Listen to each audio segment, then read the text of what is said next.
ನಮಸ್ಕಾರ ವೀಕ್ಷಕರೇ. ಒಬ್ಬ ವ್ಯಕ್ತಿಯ ವ್ಯಕ್ತಿತ್ವವನ್ನು ಅಳೆಯೋದು ಅವರ ಗುಣದಿಂದ, ಅವರ ಸರಳತೆಯಿಂದ, ಅವರ ಮಾನವೀಯತೆಯಿಂದ. ಇಂಥ ವಿಚಾರದಲ್ಲಿ ಸಾಕಷ್ಟು ಜನಪ್ರತಿನಿಧಿಗಳು ಜನರ ಪ್ರತಿನಿಧಿಗಳಾಗೋದು ಕಡಿಮೆ. ಚುನಾವಣೆ ಸಂದರ್ಭದಲ್ಲಿ ಮಾತ್ರ ಜನರಿಗೆ ಹತ್ತಿರ ಆಗ್ತಾರೆ, ಆದರೆ ಕೊಟ್ಟಂಥ ಎಲ್ಲ ಭರವಸೆಗಳನ್ನ ಮರೆತು ಬಿಡ್ತಾರೆ. ಮೊನ್ನೆ ತಾನೇ ಒಬ್ಬ ಮೊದಲ ಬಾರಿ ಆಯ್ಕೆಯಾದ ಶಾಸಕನನ್ನು ನೋಡಿದೆ. ಅವ್ರ ಹೆಸರು ಹೇಳೋದು ಬೇಡ. ಒಬ್ಬ ವಿಕಲಚೇತನನ ಬಳಿ ಆತ ಮಾತಾಡ್ತಾ ಇದ್ದಿದ್ದು, ನನಗಿರೋದು ಎರಡೇ ಕೈ ಎರಡೇ ಕಣ್ಣು, ಬೇಕಾದರೆ ಕಾಯಿ, ಎಲ್ಲ ಫೈಲು ಕ್ಲಿಯರ್ ಆದಮೇಲೆ ನಿನ್ನ ಕೆಲಸ ಏನು ಅಂತ ನೋಡ್ತೀನಿ, ಇಲ್ಲಾಂದರೆ ಹೋಯ್ತಾ ಇರ್ಬೋದು ಅಂತ. ನಂಗೆ ಅನ್ನಿಸ್ಬಿಡ್ತು ಅವರೆಲ್ಲ ಎರಡನೇ ಸಲ ಗೆಲ್ತಾರ ಅಂತ. ಇದಕ್ಕೆ ತದ್ವಿರುದ್ಧವಾಗಿ ಕೆಲವರು ಇರ್ತಾರೆ. ಅವರೇ ಶಿಕ್ಷಣ ಸಚಿವರಾದಂಥ ಮಧು ಬಂಗಾರಪ್ಪ ಅವರು ಒಂದು ಉದಾಹರಣೆ ಅಂತ ಹೇಳ್ಬೋದು. ಬಂಗಾರಪ್ಪ ಅವರ ಹೊಟ್ಟೆಯಲ್ಲಿ ಮರಿ ಬಂಗಾರಪ್ಪ ಹುಟ್ಟಿದ್ದಾರೆ ಅನ್ನೋದಕ್ಕೆ ಇದು ಸಾಕ್ಷಿ. ಇದ್ದವರೆಲ್ಲ ವಯಸ್ಸಾದವರು. ನೀವು ವಿಂಡೋದಲ್ಲಿ ವಿಜುವಲ್ಸ್ ನೋಡ್ತಿರ್ಬೋದು. ಇತ್ತೀಚೆಗೆ ತಾನೇ ಮಧು ಬಂಗಾರಪ್ಪ ಅವರು ತಮ್ಮ ಬರ್ಡೇನ ಆಚರಿಸ್ಕೊಂಡ್ರು.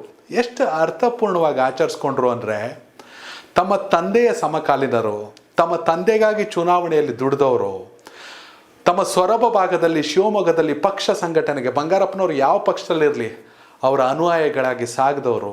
ಅವ್ರಿಗೆಲ್ಲ ಒಂದು ಮಾತು ಕೊಟ್ಟಿದ್ರಂತೆ ಬಂಗಾರಪ್ಪನವರು, ನಿಮಗೆಲ್ಲ ವಿಮಾನ ಹತ್ತಿಸ್ತೀನಿ ಕಣ್ಲ ಅಂತ.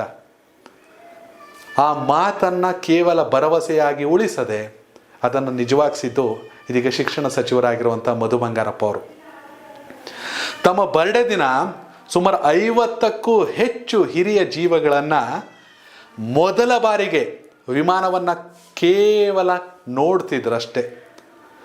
ಮೊದಲ ಬಾರಿಗೆ ವಿಮಾನ ಹತ್ತಿಸಿ ಅವರೆಲ್ಲರಿಗೂ ಏನು ಸೇಫ್ಟಿ ಮೆಜರ್ಮೆಂಟ್ಸು, ಬೆಲ್ಟ್ ಹಾಕಬೇಕು, ಎಲ್ಲ ಮುತುವರ್ಜಿಯನ್ನು ಅವರೇ ವಹಿಸ್ಕೊಂಡು ಅವರೆಲ್ಲರನ್ನೂ ಶಿವಮೊಗ್ಗದಿಂದ ಬೆಂಗಳೂರಿಗೆ ಕರ್ಕೊಬಂದು ಅವ್ರಿಗೆ ಎಲ್ಲ ಉಪಚಾರವನ್ನು ಮಾಡಿ ಅವರನ್ನು ಖುಷಿಯಾಗಿ ಒಂದು ಕನಸಿರುತ್ತೆ ಜೀವನದಲ್ಲಿ ಒಂದು ಸಲ ವಿಮಾನ ಹತ್ತಬೇಕು ಅಂತ.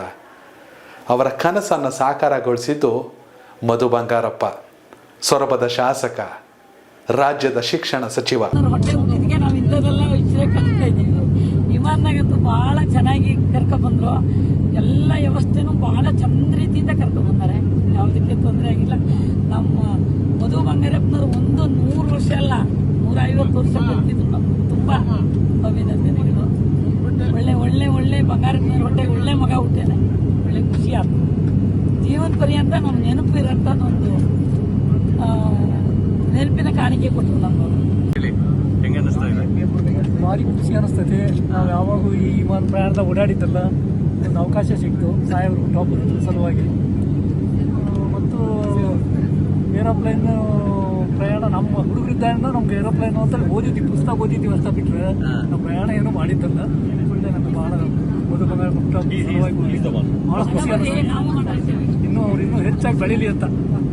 ಸಾಕಷ್ಟು ಟೀಕೆಗಳು ಮಗದೊಂದು ಏನೇ ಬಂದರೂ ಕನ್ನಡದಲ್ಲೇ ತಾಳ್ಮೆಯಿಂದ ಉತ್ತರವನ್ನು ಕೊಟ್ಟು ಕಳೆದ 2 ವರ್ಷದಲ್ಲಿ ಶಿಕ್ಷಣ ಇಲಾಖೆಯಲ್ಲಿ ಅಮೂಲಾಗ್ರ ಬದಲಾವಣೆಗಳನ್ನ ತಂದು, ಈಗ ಶಿಕ್ಷಣ ಇಲಾಖೆದು ಬೇಡ, ಅದನ್ನ ನಾನು ಇನ್ನೊಂದು ವಿಡಿಯೋದಲ್ಲಿ ಹೇಳ್ತೀನಿ. ಅವ್ರು ತಂದಿರುವಂಥ ಸಾಕಷ್ಟು ಯೋಜನೆಗಳು ಕೇವಲ ವಿದ್ಯಾರ್ಥಿಗಳಿಗಷ್ಟೇ ಅಲ್ಲ, ಶಿಕ್ಷಕರಿಗೆ, ಒಟ್ಟಾರೆ ಶಿಕ್ಷಣ ಇಲಾಖೆಗೆ ಹೆಲ್ಪ್ ಆಗಿದೆ. ಇಂಥ ಒಬ್ಬ ಶಿಕ್ಷಣ ಸಚಿವ ನಮ್ಮ ರಾಜ್ಯದಲ್ಲಿದ್ದಾರೆ ಅನ್ನೋದು ನಿಜಕ್ಕೂ ಖುಷಿ ವಿಚಾರ. ಸರಿ ಇದ್ದರೆ ಹೊಗಳಬೇಕ್ರಿ, ತಪ್ಪಿದರೆ ತೆಗಳಬೇಕು. ವಯಸ್ಸಾದ ಜೀವಗಳನ್ನು ಶಿವಮೊಗ್ಗದಿಂದ ವಿಮಾನ ಹತ್ತಿಸಿ ಬೆಂಗಳೂರಿಗೆ ಕರ್ಕೊಬಂದು ಅವ್ರಿಗೆ ಬೇಕಾಗಿರೋ ಎಲ್ಲ ಉಪಚಾರವನ್ನು ಮಾಡಿ ಆ ಜೀವಗಳು ಮನಸ್ಸಿಂದ ಆಶೀರ್ವದಿಸುವಂತೆ ಮಾಡಿ ಎಲ್ಲರನ್ನ ವಾಪಸ್ ಶಿವಮೊಗ್ಗಕ್ಕೆ ಕಳಿಸ್ಕೊಟ್ಟಿದ್ದಾರೆ. ಮಧು ಬಂಗಾರಪ್ಪ ಅವರ ಈ ಕೆಲಸ ತುಂಬ ಮೆಚ್ಚುಗೆ ಅನ್ನಿಸ್ತು. ಅದಕ್ಕೆ ವಿಡಿಯೋ ಮಾಡಿದೆ. ನೀವು ಕೂಡ ಆ ಭಾಗದ ಮತದಾರರಾಗಿದ್ದಲ್ಲಿ ಅಥವಾ ಇಡೀ ರಾಜ್ಯ, ಯಾಕೆಂದರೆ ಶಿಕ್ಷಣ ಸಚಿವರು ರಾಜ್ಯಕ್ಕೆ ಸಂಬಂಧಪಟ್ಟವರು, ಖಂಡಿತವಾಗ್ಲೂ ಕಾಮೆಂಟ್ ಮೂಲಕ ತಿಳಿಸಿ ಅವರ ಕೆಲಸ ಎಷ್ಟು ಶ್ಲಾಘನೀಯ ಅಂತ. ಹಾಗೆಯೇ ಇಂಥ ಸಚಿವರುಗಳು ಸಾಕಷ್ಟು ಜನ ಇದ್ದಾರೆ, ಇಂಥ ಜನಪ್ರತಿನಿಧಿಗಳು ಸಾಕಷ್ಟು ಜನ ಇದ್ದಾರೆ. ಇವರು ಮಾದರಿ ಆಗಬೇಕು. ರಾಜ್ಕುಮಾರ ಫಿಲಮಲ್ಲಿ ಪುನೀತ್ ರಾಜ್ಕುಮಾರು ಎಲ್ಲರನ್ನು ಗೋವಾಕ್ಕೆ ಕರ್ಕೊಂಡು ಹೋಗ್ತಾರಲ್ಲ, ನಿಜಕ್ಕೂ ಆ ರೀತಿ ಸೀನ್ ನೆನಪಾಯಿತು. ಎಲ್ಲರೂ ಖುಷಿ ಪಟ್ಟಿದ್ದಾರೆ. ನೀವು ಕೂಡ ಕಾಮೆಂಟ್ ಮೂಲಕ ತಿಳಿಸಿ. ಧನ್ಯವಾದಗಳು. ಕನೆಕ್ಟ್ ಕರ್ನಾಟಕ, ಇದು ನಿಮ್ಮ ನೆಟ್ವರ್ಕ್.